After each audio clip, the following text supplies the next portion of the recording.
माहो साल बदले, हुकूमतें बदली, ज़माने बदले, बदले तो ना बदले भट्टा मजदूरों के हालात। 1 जनवरी 2016 को मुस्लिम लीग नून की हुकूमत ने ऐलान किया था कि भट्टा मजदूर अपने कमसिन बच्चों को स्कूलों में दाखिल करवाएं। बच्चों को माहाना फी का 1000 रुपए वजीफा और वालदैन को 2000 रुपए बच्चे की यूनिफॉर्म शूज वगैरह के लिए दिया जाएगा। सर जी सानू वजीरे आला ने मतलब आर्डर कीते बै तुसी बच्चियां नू गरीब जिन्ने भी पट्ठियां दे हो उन्हां नू स्कूले पाओ, तुहाडे बच्चियां नू बिलसना मिलसन, किताबां मिलसन, वर्दियां मिलसन, उन्हां नू पैसे मिलसन। साबिक वज़ीर आला पंजाब मियां मोहम्मद शहबाज शरीफ की दौरे हुकूमत में भट्टा मजदूरों के लिए खिदमत कार्ड और उन बच्चों को स्कूल में दाखिला हुकूमती खर्च पर करवाने का बिल पास हुआ और इस सिलसिला में बाकायदा 98 लाख रुपए फंड भी जारी हुआ। जलालपुर भट्टियां समेत जिला भर के 4500 से ज्यादा खानदान आबाद हैं, जिनमें से सिर्फ 400 खानदान को खिदमत कार्ड जारी हुए, जबकि बच्चों की किताबों और यूनिफॉर्म की मद में आने वाले 98 लाख रुपए करप्शन की नजर हो चुके हैं और खिदमत कार्ड के वज़ाइफ भी तब्दीली सरकार के आने के बाद अदा नहीं किए जा रहे। जनवरी 2016 तो लेके ऐलान होया सी कि भट्टा मजदूरां नूं पैकेज मिलेगा। ਇਹ ਵੀ ਇਤਲਾ ਮਿਲੀ ਹੈ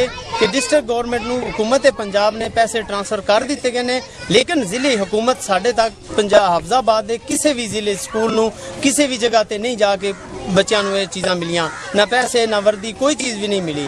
बच्चों और उनके वालिदैन ने एहतजाज करते हुए मौजूदा हुकूमत से मुतालबा किया है कि हमें हमारा हक दिया जाए। हम लाते हैं टॉप न्यूज, आपके फेवरेट टॉक शोज और अनलिमिटेड एंटरटेनमेंट सिर्फ यूट्यूब पर। अगर आपने अभी तक हमारा चैनल सब्सक्राइब नहीं किया तो अभी सब्सक्राइब करें और बेल आइकॉन को क्लिक करके हमारी लेटेस्ट वीडियोस के बारे में अपडेट जानें।